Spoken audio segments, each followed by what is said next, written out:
Bonjour. Vous allez bien? Oui, et vous? Est-ce que vous m'entendez bien? Oui, OK. Je me suis mis dehors pour l'instant, mais si je vois que les voisins ou quoi, il y a du bruit, je rentrerai à l'intérieur. S'il y a un problème de son ou quoi, vous me dites. Surtout, je me remets à l'intérieur s'il y a besoin. d'accord. Vacances? C'était bien, Oui, vous avez vu du soleil et tout? oui, Oh, c'est top. OK. Du coup, moi, j'ai repris à partir de ce que vous m'avez envoyé. Donc, on refait comme d'habitude. On fait la lecture au petit à petit. Je vous ai rajouté quelques petits détails. Et puis, s'il y a des questions, surtout, on s'arrête, on y répond. Et à la fin, j'ai un petit QCM sur l'entièreté du cours. OK? n'importe. Ce cours-là, vous l'avez fait en classe ou juste on vous l'a envoyé, du coup, vous étiez On pas nous là? l'a envoyé parce qu'on est pas là. OK, ça marche. Donc, on va le reprendre tout doucement. Est-ce que déjà, vous, c'est le moment d'expliquer avec vos mots ce que c'est le cancer, qu'est-ce que vous pourriez dire par rapport à ça? C'est si, une maladie. Une maladie, OK, mais est-ce que par exemple, dire j'ai un rhume, c'est une maladie et un cancer, est-ce que Non, c'est le même type de maladie? c'est une maladie du cœur. Une maladie de quoi? Du cœur. Pour toi, le cancer, c'est lié au cœur? Oui, c'est de la peau aussi. Ouais. Est-ce que c'est que la peau et le cœur? Non. Mhm. Non, le cancer, c'est une maladie qui va être caractérisée par une multiplication en fait incontrôlée de cellules qui vont être anormales et qui vont du coup se développer partout dans le corps. Ça peut être dans les tissus, ça peut être dans les muscles, dans les organes. Enfin, ça atteint tout le corps potentiellement. C'est pas un endroit fixe. Après, oui, si tu peux avoir un cancer au niveau du cœur, oui, on parle d'un cancer du cœur. Si tu as un cancer avec une multiplication de cellules anormales sur l'entièreté de ton corps, potentiellement, où ça atteint les veines, les artères, les tissus, et c'est généralisé, on appelle ça un cancer généralisé, où du coup, ça va toucher tout le corps. Tu peux avoir juste un cancer de la peau. On va le voir quand on va lire un petit peu les types de mutations et les facteurs qui peuvent amener au cancer un peu plus loin. Mais le cancer, tu as plusieurs types, mais principalement la définition du cancer, il faut la connaître et il faut savoir que le cancer, c'est caractérisé par la multiplication incontrôlée de cellules, soit dans un tissu, soit dans un organe. Quand on parle de tissu, on parle de tous les tissus du corps, hein, la peau, les muscles, tout ça, c'est du tissu. OK? Souvent, elle est de manière incontrôlée. Donc, c'est pour ça qu'on parle de cancer. Après, on peut parler de cancer bénin ou maligne. Est-ce que vous voyez la différence ou pas entre les deux? Non.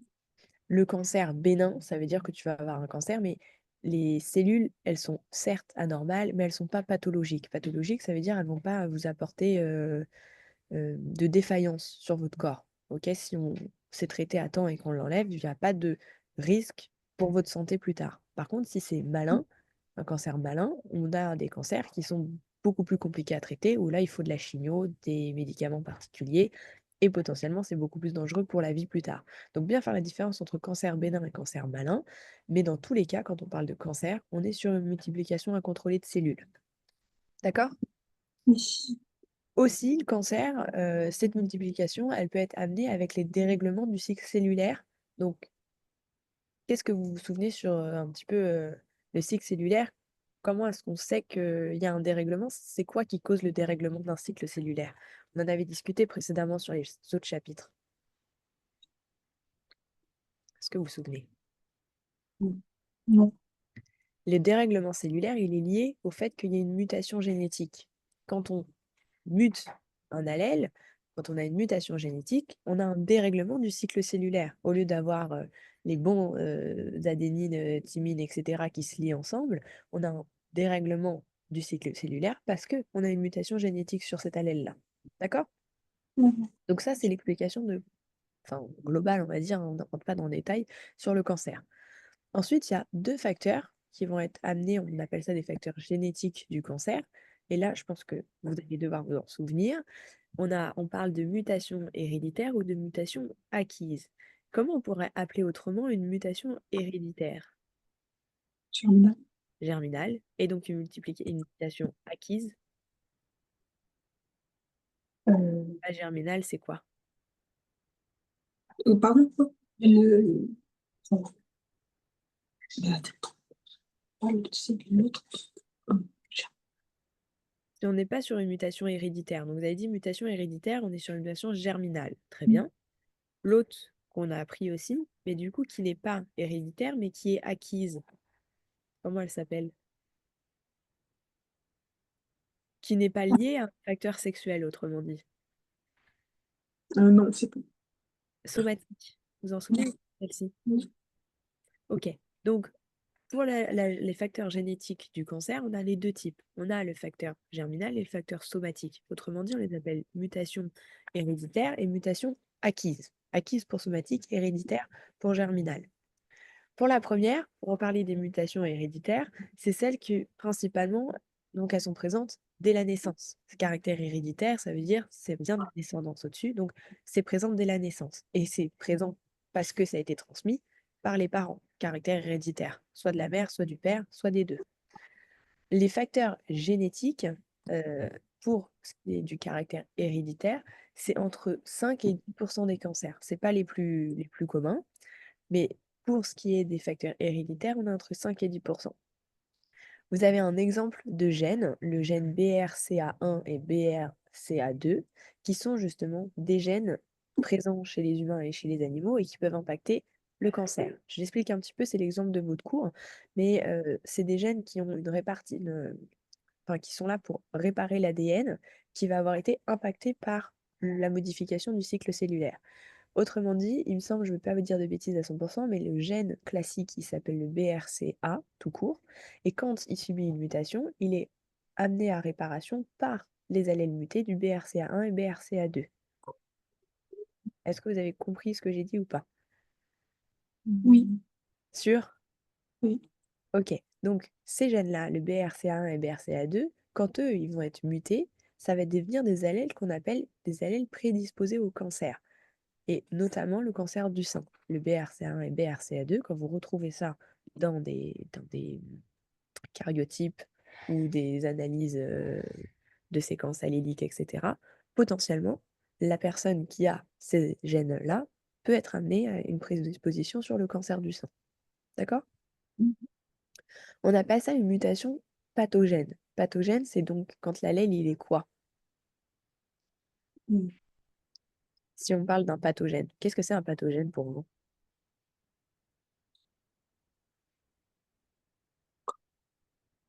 Vous avez déjà entendu le mot pathogène. C'est une malade. C'est une allèle malade. C'est? Une allèle malade. Ouais, c'est allèle malade, mais autrement dit, si vous le faites avec vos mots et pas avec ce que j'ai écrit sur le cours, comment vous me décrirez ce que c'est un pathogène? Une allèle différente.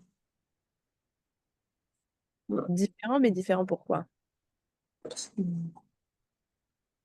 différent des autres allèles.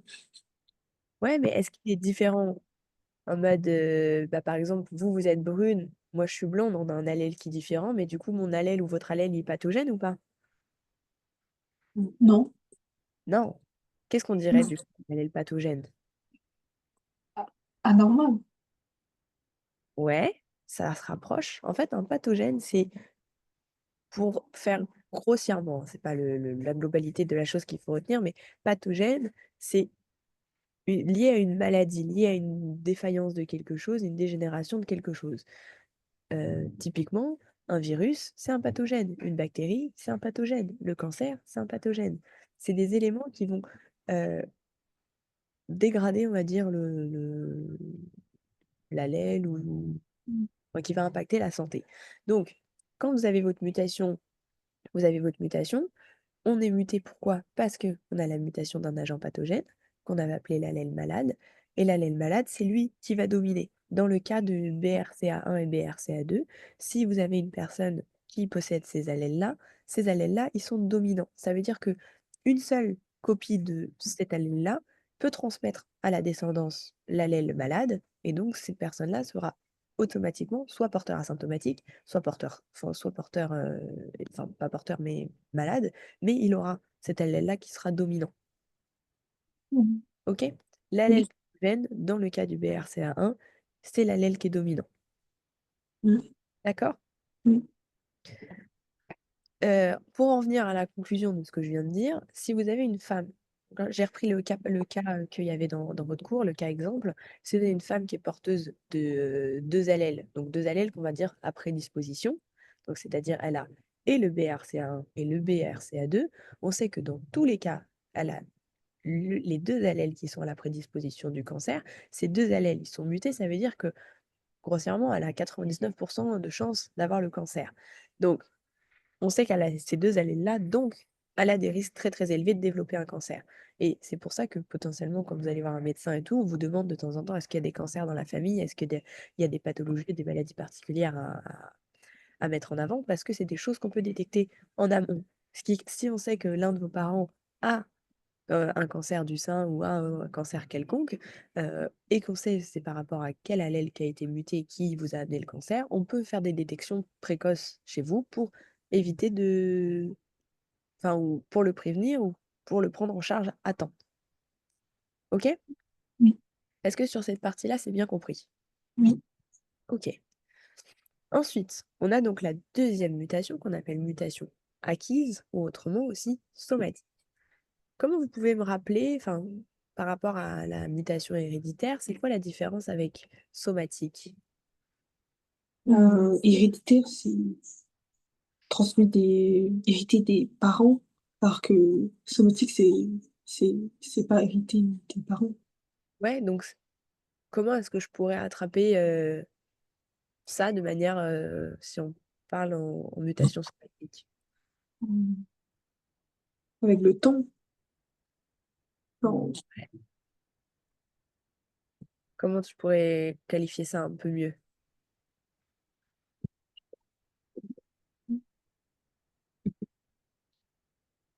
Pas on ju dit pas le temps. Le temps dans quel sens? Le temps en mode de la météo ou le non, temps qui non, passe? le temps, bah, le cours de la vie. Le temps de ouais, le temps de la vie, OK. Quel facteur pourrait influencer ça, justement sur le temps?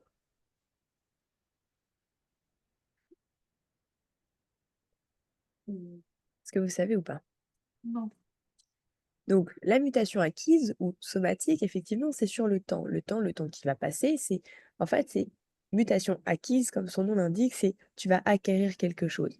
Tu peux naître, aller très bien et à 6 ans, potentiellement, tu attrapes quelque chose, OK? Hors contexte du cancer, on peut attraper n'importe quoi, tu vois? Mais c'est quelque chose que tu as atteint à un certain moment dans ta vie. Tu es pas né avec, mais tu l'as eu. OK?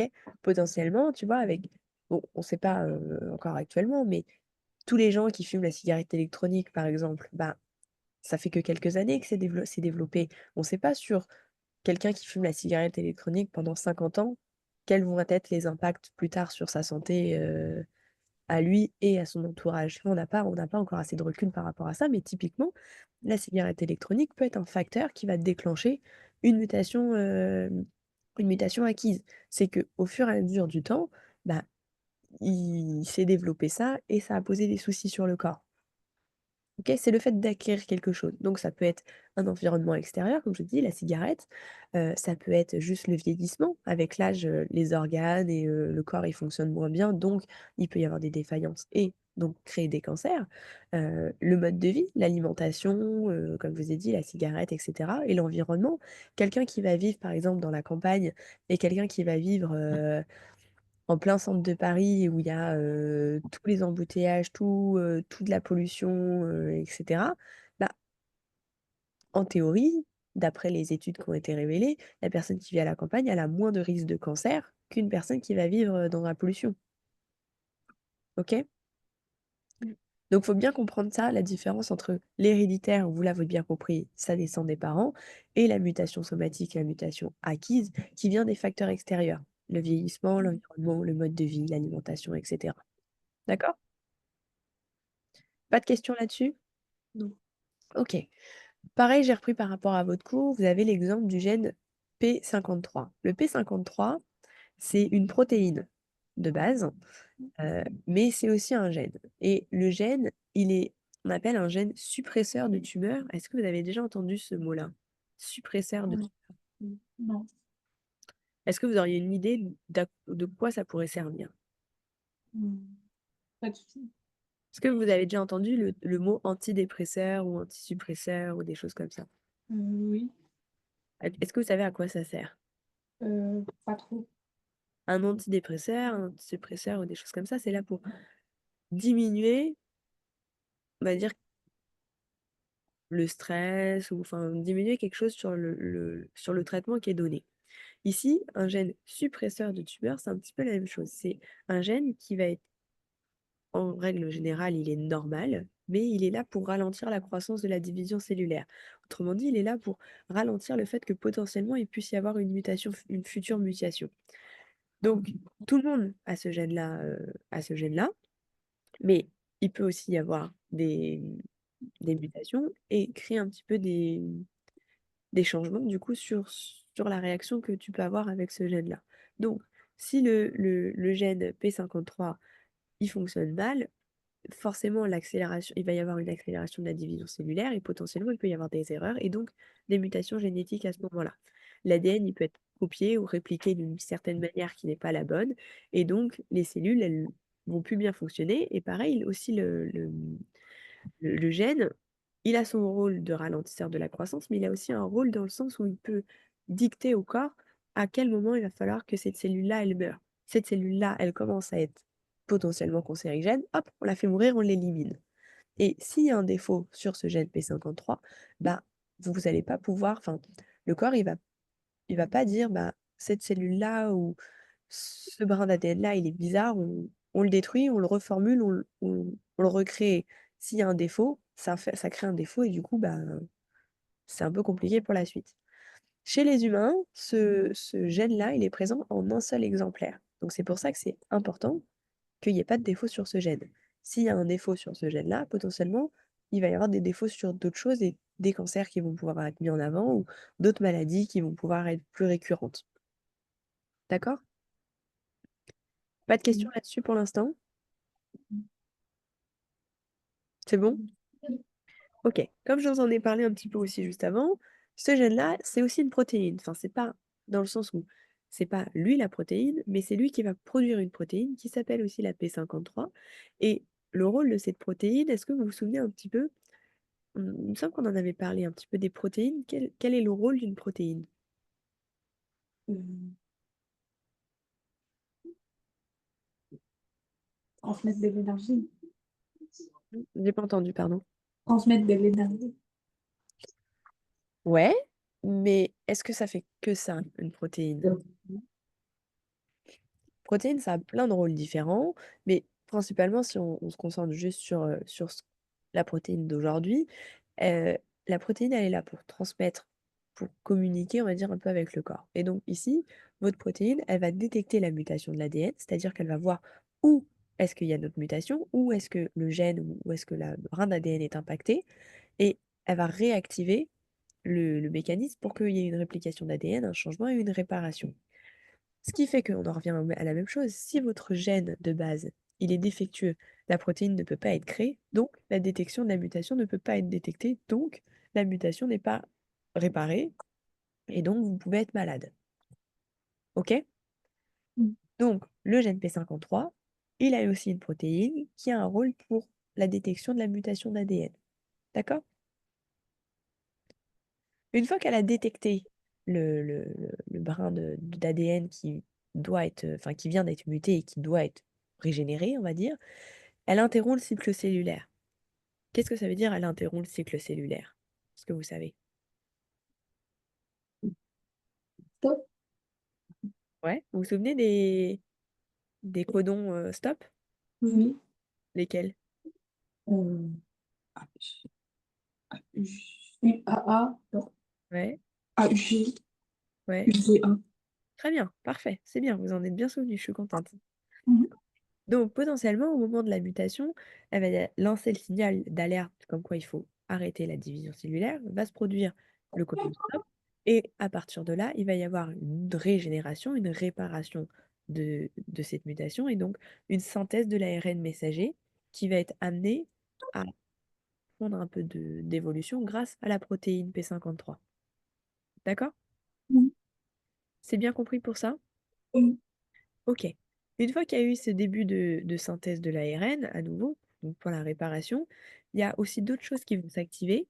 Il y a d'autres gènes autour qui peuvent être aussi réparés ou qui peuvent être, euh, comment dire, En fait, quand elle va réparer la séquence, elle répare pas forcément une seule séquence, même si principalement elle a vu où était la mutation, ça peut impacter les séquences qui sont autour. Donc, les gènes autour, si potentiellement ils ont eu aussi d'autres modifications, ils peuvent être amenés à être modifiés à leur tour aussi.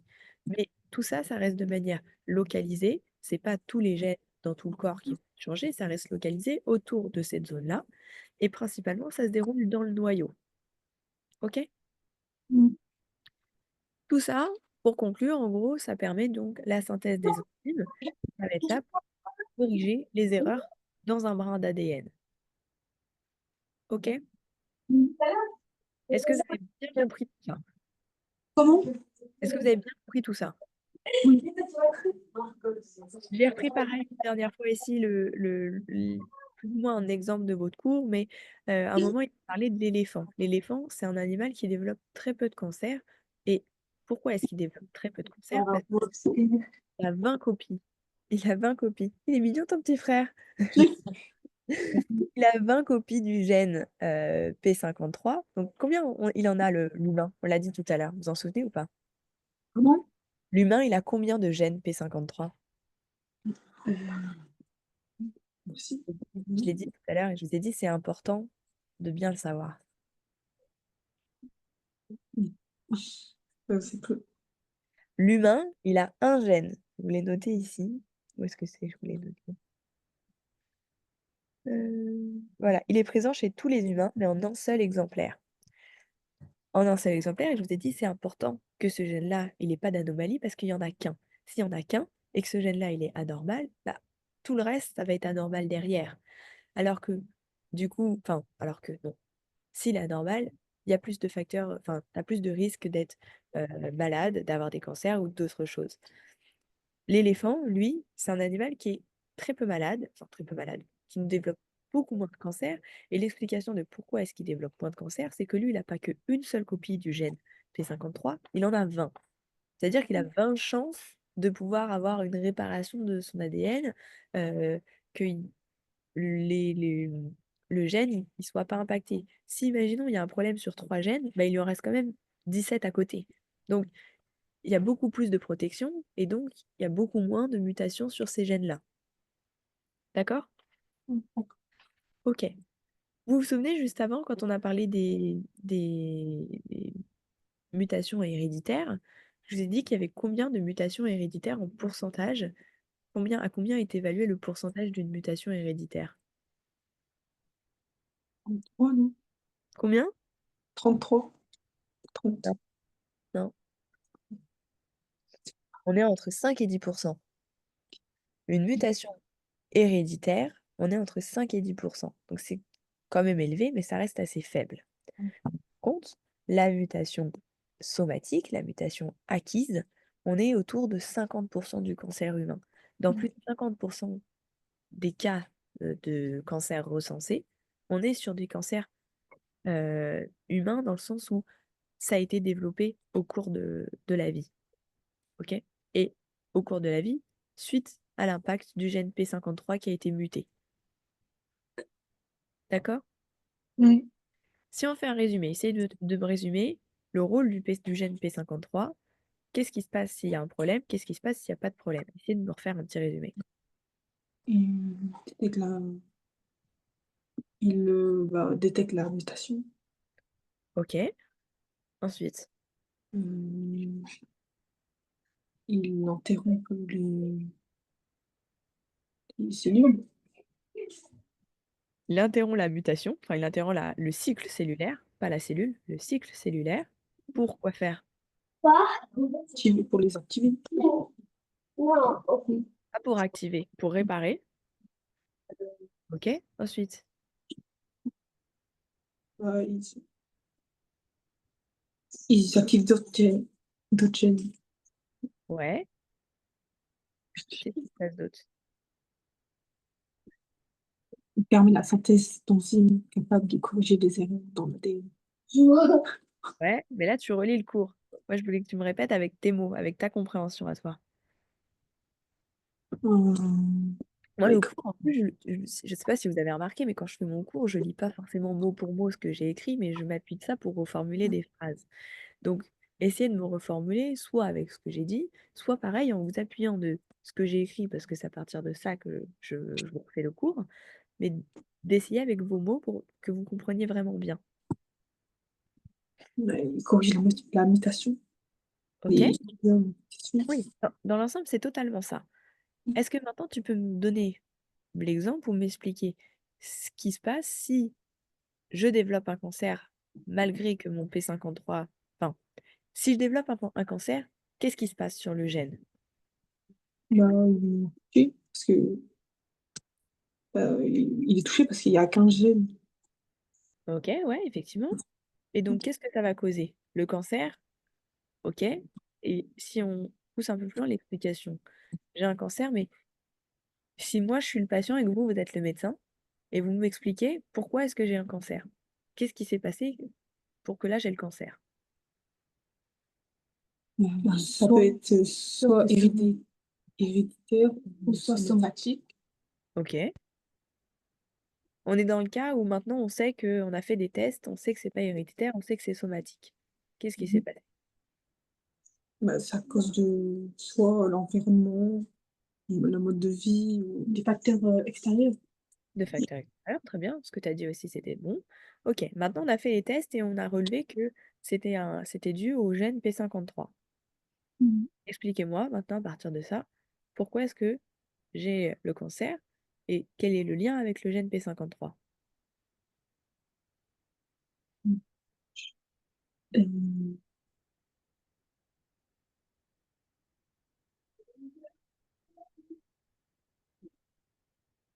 Essayez, c'est pas grave si vous vous trompez, on corrige. Ce que vous avez dit depuis le début dans l'ensemble, c'est totalement correct, donc essayez.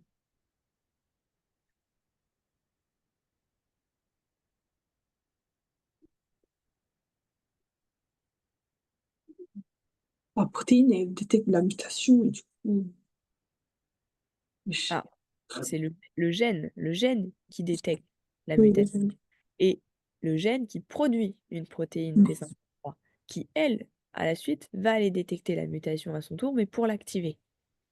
Bah, OK? du coup, Juste, on a dit: «OK, j'ai le cancer et c'est lié au gène P53». On a dit: «L'humain, il en a qu'un. L'éléphant, il en a 20». Vous vous souvenez de l'explication de la mmh, différence de en quoi c'est important pour l'humain et en quoi c'est aussi important pour l'éléphant et en quoi l'éléphant, il a plus de chance? Pourquoi est-ce que l'éléphant, il a plus de chance que l'humain? bah, parce qu'on a l'humain, il a qu'un seul gène OK? et Et du coup, l'éléphant, il a plus de chance. OK, il a plus de chance, mais par rapport à quoi? Parce que Par rapport au non, mais gène, non, mais qu'est-ce qui se passe si nous on en a un et que lui il en a 20 et que du coup, bah, nous on a moins de chance que lui? Pourquoi est-ce que il aura plus de maladies et alors que l'éléphant, il en a moins. OK, mais pourquoi est-ce que j'ai une maladie? Qu'est-ce qui se passe sur mon gène pour que j'ai une maladie? Les analogies, les anomalies, les anomalies. OK, comment on appelle, une anomalie, de ce type-là en sciences? Défaillance, C'est une défaillance, mais le mot concret qui résume, ça? mutation. Très bien, très bien. Pourquoi est-ce que j'ai le cancer? Et on a détecté que c'était dû au gène P53 parce qu'il y a une mutation sur le gène P53. Donc il a pas pu faire ce que son rôle est enfin, il a pas pu faire son rôle classique qui est de, réparer ou ralentir la croissance, diminuer, dire à la cellule de mourir à un certain moment. La protéine, elle n'a pas pu se développer correctement, elle a donc pas pu détecter la mutation, il y a pas pu avoir d'interruption cellulaire, les autres gènes n'ont pas pu être aussi à leur tour corrigés et donc, il n'y a pas eu de correction des erreurs dans l'ADN. OK? Donc, résumé, vous avez enfin, une personne qui a un cancer dû au gène P53, c'est donc dû à une mutation du gène P53. La cellule, elle ne peut pas réparer son ADN, donc il y a une accumulation de mutations. OK? Il va y avoir plein de mutations à plein d'endroits différents, donc ça crée des cancers. Et potentiellement, ça ne va pas en créer un, ça peut en créer plusieurs, vu que le gène P53, il est lié à la réparation de l'ADN et des mutations. Si j'ai un problème sur ce gène-là, il peut pas corriger correctement les mutations. Donc, je développe plus facilement des cancers. D'accord? Mmh. C'est bien compris ça? Mmh. OK, super. Ensuite, on a donc les facteurs. Je vous ai dit, on allait en parler un petit peu ici. Sur ce que vous m'avez envoyé, au début, il y a écrit qu'il y a 3 facteurs, mais je ne sais pas si c'est une erreur de votre part ou pas dans ce que vous m'avez envoyé, mais vous m'avez envoyé 2 fois la même photo. C'est pas Mmh. grave, j'ai trouvé et j'ai recherché un petit peu quels sont les autres facteurs et du coup, j'ai la continuité. Je ne sais pas si c'est ça qu'attendait votre prof, mais c'est pas grave, c'est quand même pour moi des facteurs importants et qui font partie des facteurs favorisant le cancer. Pour vous, qu'est-ce que du coup peut être favorisant? Qu'est-ce que pour vous déjà, est-ce que vous savez ce que c'est un facteur? Un facteur de risque, un facteur de quelque chose? Qu'est-ce que c'est un facteur? Est-ce que vous savez? Mmh. C'est comme un domaine. Comme quoi? Comme un domaine. Un domaine? Ouais, mais un domaine c'est quoi? Mmh. Un domaine, de cause. Ouais, ouais, c'est globalement c'est ça. Un facteur de quelque chose, c'est la globalité d'une cause qui va enfin la globalité de quelque chose qui va impacter sur une cause. Donc un facteur environnemental qui enfin, c'est qu'est-ce qui, dans l'environnement, qu'est-ce qui, dans le quotidien de tous les jours, peut favoriser le fait d'avoir des cancers? Donc, je vous ai donné l'exemple tout à l'heure, la cigarette électronique. La cigarette électronique, c'est un des facteurs, mais c'est un sous-facteur d'une catégorie. Il y a 3 catégories de facteurs. Vous allez avoir les facteurs chimiques, les facteurs physiques et les facteurs biologiques. Si je vous parle des facteurs chimiques en premier, votre prof, il vous l'a appelé aussi, il me semble, génotoxique. Donc génotoxique, c'est des facteurs chimiques, c'est la même chose. S'il utilise génotoxique, apprenez le terme génotoxique, mais si vous dites facteur chimique, ça fonctionne aussi, c'est correct. D'accord? Mmh. Avant ça, si, j'ai oublié, je l'ai pas lu la phrase, mais quand vous avez les facteurs qui vont amener ça, on a dit les facteurs, c'est un ensemble de quelque chose qui va amener à une cause. Le facteur, il peut être aussi un agent pathogène, un agent mutagène qu'on peut appeler aussi ici. Donc, on a expliqué pathogène ce que c'était avant, mais quand on a un facteur environnemental sur le cancer et qu'on sait que le cancer il est lié à une mutation, on appelle ça un agent mutagène. L'agent mutagène, c'est un agent qui va muter sur quelque chose pour endommager l'ADN, vu que les mutations, elles ont lieu sur la séquence de l'ADN. Vous êtes d'accord?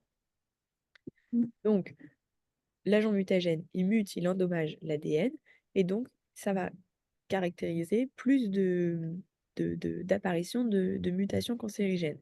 Et ça revient à ce qu'on a dit avant aussi. Si votre protéine, P56 elle est, mutée, vous avez l'apparition de plus en plus de cancers et donc là, c'est un peu la même chose. Un facteur particulier peut endommager un agent mutagène, peut endommager l'ADN et donc peut créer une mutation, cancérigène particulière.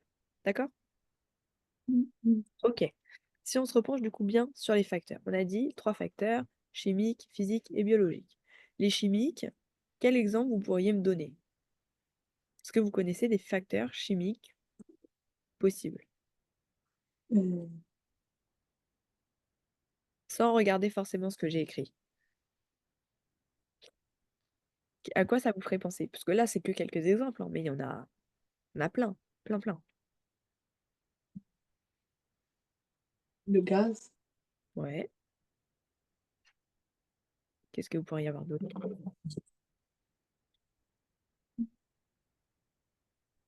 le liquide. Tu m'as dit quoi? Non, Dites, c'est pas grave, hein, si vous vous trompez, au contraire, vaut mieux que vous disiez une grosse bêtise maintenant, plutôt que vous fassiez la bêtise sur votre copie si vous avez une question de ce type-là. Donc, dites, c'est pas grave. moi j'avais dit le liquide. C'est bon. Du liquide? Ouais, Mais quoi c'était ça. comme liquide? Liquide.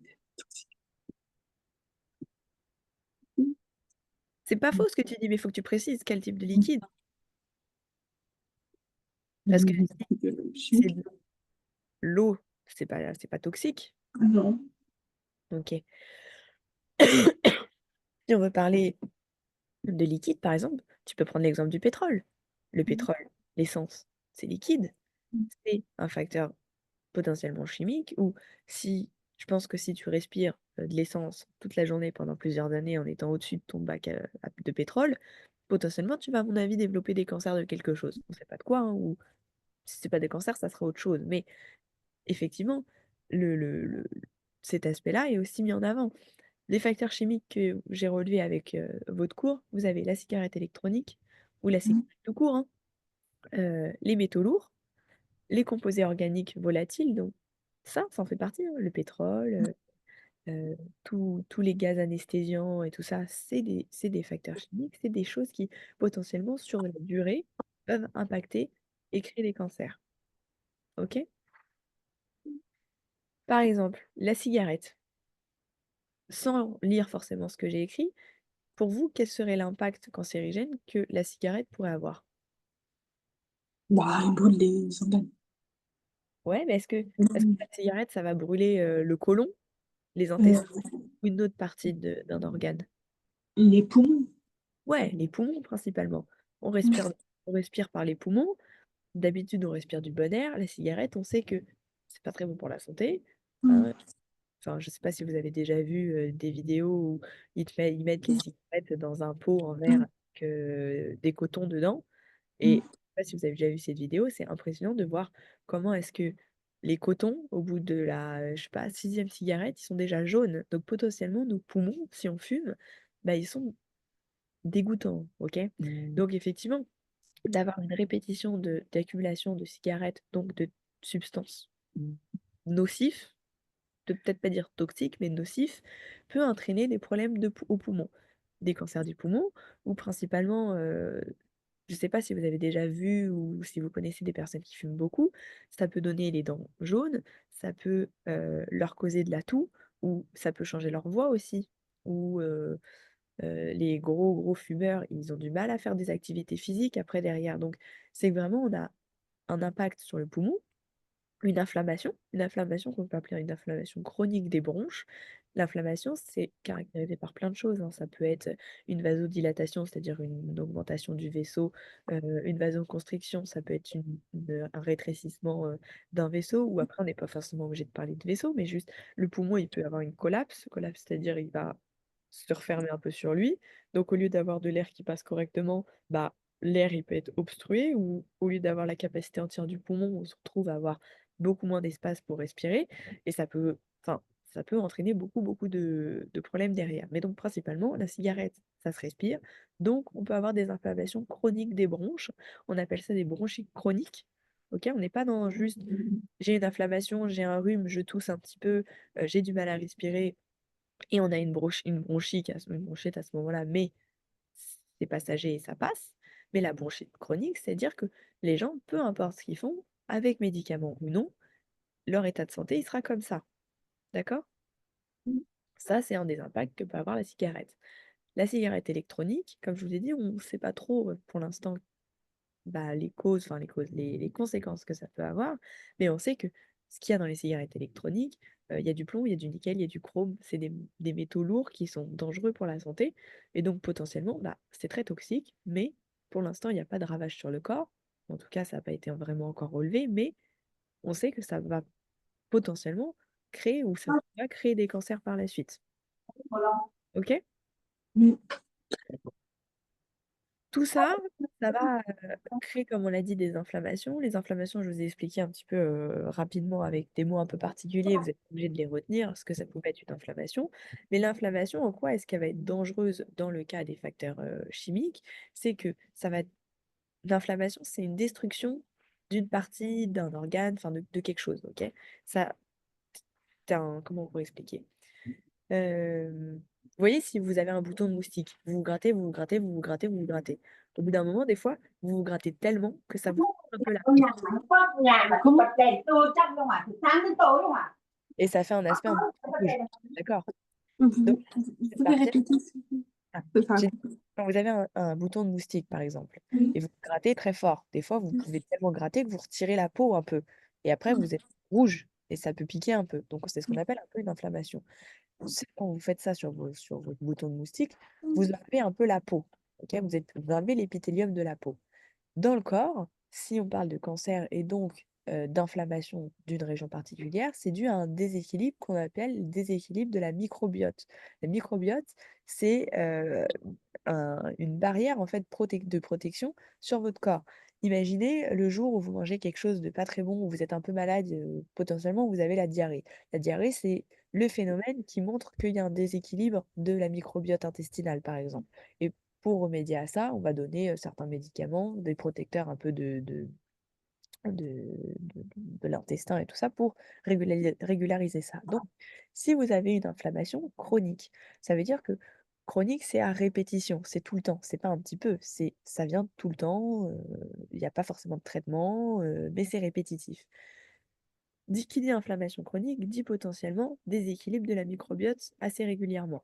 Pas forcément intestinal, hein, ça peut être de tout le corps, c'est un déséquilibre, un manque de quelque chose, un changement.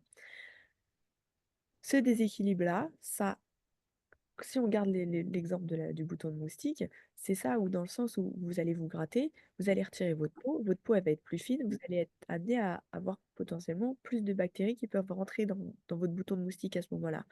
Alors dans le bouton de moustique, pas forcément, mais si on prend notre exemple, vous courez, vous tombez, vous avez une croûte sur le genou. Si vous grattez votre croûte à chaque fois, bah, la croûte, elle va se reformer à chaque fois, mais potentiellement, si vous ne désinfectez pas, vous pouvez avoir d'autres bactéries qui peuvent se mettre sur votre blessure et ça peut être plus grave après. Là, c'est la même chose. Dans le cadre de l'inflammation chronique, c'est la même chose, mais de l'intérieur, dans notre corps. Ça va rendre que les parois des organes, elles vont être plus fines, donc c'est ce qu'on appelle plus perméables, et donc les polluants, les toxines, elles vont être amenées à passer plus facilement dans un tissu. Imaginez si bah, là, vous avez une partie d'un organe et là, vous avez l'autre partie, et que vous avez des trous au final dedans, en fait, c'est un peu ça, ça devient plus perméable. C'est plus facile de passer quand il y a un trou que si ma main, elle est fermée et que je peux pas passer. Donc, en gros, c'est un peu ça. L'inflammation, ça déséquilibre la microbiote, ça rend la microbiote plus fine, plus perméable, et donc les tissus, ils sont plus friables et le polluant, il peut passer plus rapidement. Ok? Est-ce que vous avez compris ce passage-là? Oui. C'est bon? Ok. Donc tout ça, ça va favoriser le fait que si mes tissus, ils sont plus friables, ils sont plus perméables, que la bactérie, la toxine, le polluant, il peut passer plus rapidement, donc il peut y avoir plus de mutations et à nouveau plus de cancer. Ok? Mm. Donc ça, c'est pour la partie chimique. Pour la partie physique, de toute façon, ça peut se passer un peu de la même manière, mais c'est quand même un peu autre chose.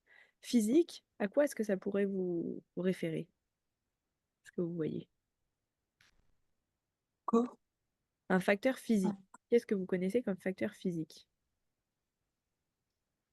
Euh, la peau, le soleil. Ouais, le soleil.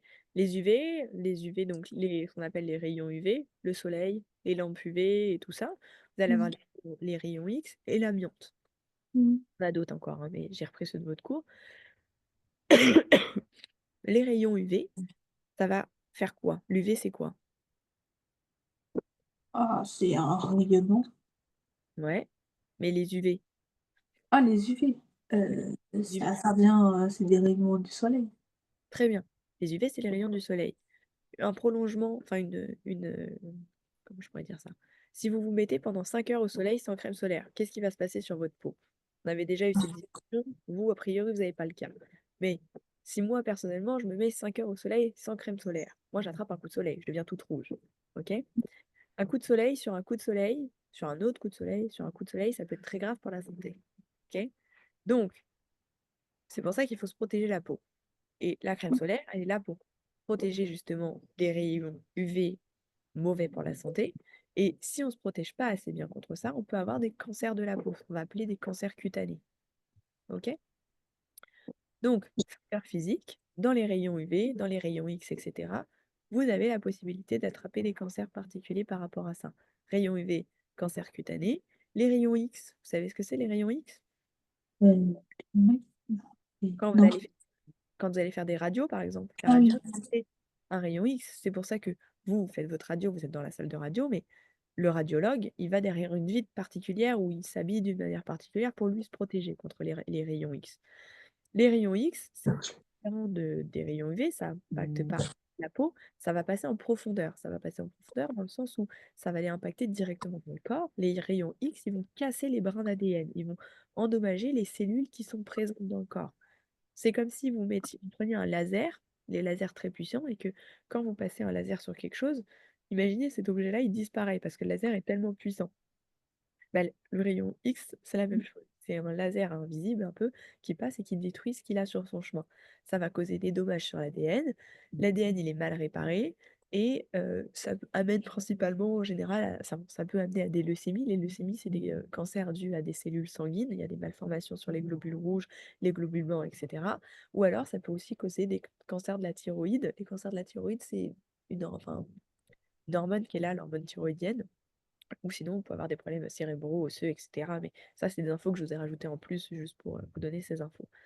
Et ensuite, on a les facteurs biologiques. Les facteurs biologiques, ça va être tout ce qui va être sur des agents vivants. Donc, les agents vivants, vous allez avoir les virus, les bactéries. Et ça, c'est capable d'introduire et de favoriser un cancer. OK? Si vous avez beaucoup de virus ou des virus particuliers, bah, je vous en ai mis quelques-uns ici. Par exemple, le virus HPV, c'est ce qu'on appelle le papillomavirus humain. En théorie, maintenant, il va y en avoir moins parce qu'il y a il y a un vaccin qui est mis en place maintenant. Mais ce virus-là, HPV, c'était, bah, comment expliquer? Ça allait directement toucher l'ADN dans la cellule humaine et ça pouvait favoriser des cancers du col de l'utérus, de la gorge, de l'anus, etc. Donc maintenant, il y a un vaccin qui existe pour commencer à faire à l'âge de l'adolescence et ça protège. Mais c'est certains agents vivants, donc pas tous, hein, c'est pas parce que demain j'attrape la grippe que je vais avoir un cancer, hein. Pourtant, la grippe, c'est un agent vivant. Mais c'est pas parce que j'attrape un agent particulier que je vais avoir un cancer. C'est s'il est prolongé, s'il n'est pas soigné, s'il n'est pas détecté, ou s'il est catégorisé déjà comme un agent vivant potentiellement cancérigène. D'accord? Est-ce que vous avez compris? Oui. Oui. Ok. Ces agents-là, ils ont un nom particulier, on les appelle des agents oncogènes pour ce qui est de la biologie. Facteurs biologiques, on appelle ça des agents oncogènes. C'est ceux qui vont pouvoir provoquer une altération génétique ou des inflammations chroniques, mais en favorisant la transformation cancéreuse de la cellule. C'est-à-dire qu'elle va aller impacter directement la cellule en question, la cellule cancérigène. On n'est pas sur une mutation, on est directement sur la transformation d'une cellule particulière. Ok? Oui. Vous avez bien compris ça? Oui. Ça marche. Ce que je vous propose, c'est de ne pas forcément rentrer dans le détail de chaque virus, virus HPV, EBV, etc., hépatite B, C. Je vous laisserai le lire à la limite, mais j'aimerais bien qu'on fasse au moins un petit peu les QCM pour voir si vous avez bien compris. OK? Oui. Qu'est-ce que vous pourriez dire pour la première question? Le cancer. Le cancer, c'est une multiplication incontrôlée des cellules. Ouais. Est-ce que vous voyez une autre réponse? C'est des réponses multiples. Une prolifération anarchique des cellules. OK. Et pourquoi est-ce qu'on éliminerait les deux autres? Est-ce que le cancer, c'est une maladie auto-immune? Est-ce que vous savez ce que c'est auto-immune? Non. C'est immunitaire, c'est dû à l'immunité de la personne. Est-ce que parce que j'ai une déficience dans une immunité particulière, je peux avoir un cancer ou j'aurai forcément un cancer? La réponse, c'est non. OK? Le Non. cancer, c'est pas une maladie auto-immune. Et est-ce que la multiplication incontrôlée, oh, c'est moi qui mets, j'ai fait des bêtises. La D, la B et la D. Est-ce qu'une atteinte virale des organes, c'est correct? Non. Non, le cancer, c'est pas viral. Le cancer, une fois on l'a, c'est pas passager. J'ai pas un cancer pendant 10 jours et il est guéri. Ok. Qu'est-ce que vous pouvez dire pour la 2 à propos des mutations héréditaires?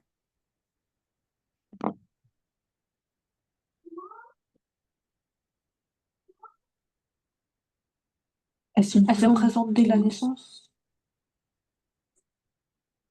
Elles apparaissent au. Non, elles sont présentes dès la naissance. Très bien. Ok. Qu'est-ce que vous relevez d'autre? Les gènes BRCA et BRCA2 sont des exemples. Ok. Est-ce que vous voyez d'autres choses ou pas? Non. Non, très bien. Alors, pourquoi est-ce que la première réponse n'est pas bonne? Elles apparaissent au cours de la vie. Là, ça, c'est somatique. Très bien. Ensuite, elles concernent 50% des cancers. Ça, c'est Non, somatique aussi. elle concerne 5 Oui. à 10%. Très bien. Et une mutation pathogène BRA est récessive. BRCA est récessive. Ah non. Non, rappelez-vous, on a dit que c'était dominant et que c'était les caractères dominants à chaque fois pour ces choses-là. Très bien. Le gène P53, qu'est-ce que vous pouvez me dire? C'est ici et ici. Et, ah, ok. Est un gène suppresseur de tumeur Ok. et présent chez tous les humains en plusieurs exemplaires. Sûr? Là. Oh non, non, non. Il est en combien d'exemplaires chez l'humain? Un. Un seul. Ok. Ouais. Et retrouvé en 20 exemplaires Chez chez... l'éléphant. Ouais, il est trouvé en 20 exemplaires chez les éléphants. Est-ce que vous voyez d'autres choses? Non. Si. Et impliqué dans la détection de la réparation silencieuse de Très bien. l'ADN. Ouais, ça c'est grâce à sa protéine. Et est-ce qu'il y en a un dernier que vous voyez? Dans le frigo. Et muté dans plus de 50% des corps humains. Dans le Ouais. frigo, dans la main. On a dit que le gène P53 il faisait partie des mutations somatiques. Et donc vous l'avez dit juste au-dessus, la mutation somatique, on est sur du 50%. Ok? Dans mon verre, c'est pas ça. Très bien. Ensuite, la 4. Conséquence de la mutation de P53. Les mutations s'accumulent. C'est pas regarde au frigo. J'ai pas entendu. La E. Les mutations s'accumulent, risque de cancer, très bien. Est-ce que vous en voyez d'autres?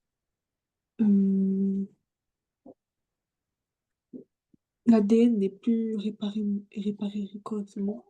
Très bien. Est-ce que vous en voyez d'autres ou pas? Non. Non, très bien. La cellule ne devient pas immortelle, hein. Il n'y a pas d'immortalité. Le cycle cellulaire, il n'est pas non plus accéléré. Au contraire, il est désorganisé. Il n'y a pas forcément d'accélération. Et la cellule devient résistante au virus non plus. Il n'y a pas de lien avec un virus sur ce genre de choses. Pour la 5, facteurs chimiques environnementaux. Qu'est-ce que vous pourriez dire par rapport à ça? La E. La E, une inflammation chronique peut particulier. Ouais, très bien. Est-ce qu'il y en a d'autres? La D. Cigarette, une inflammation chronique, très bien.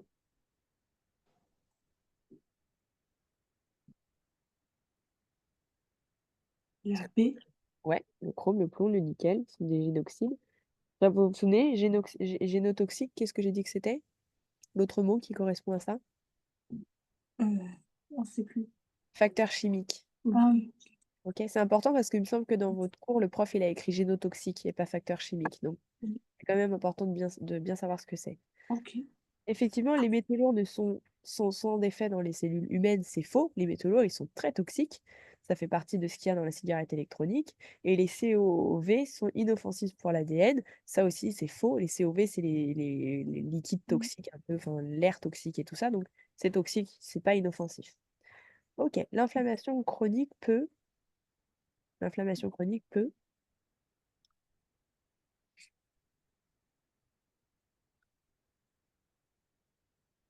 Avoir un rôle cancérogène indirect. ouais. Est-ce que vous voyez d'autres choses? Non. Si, Ah oui. ouais.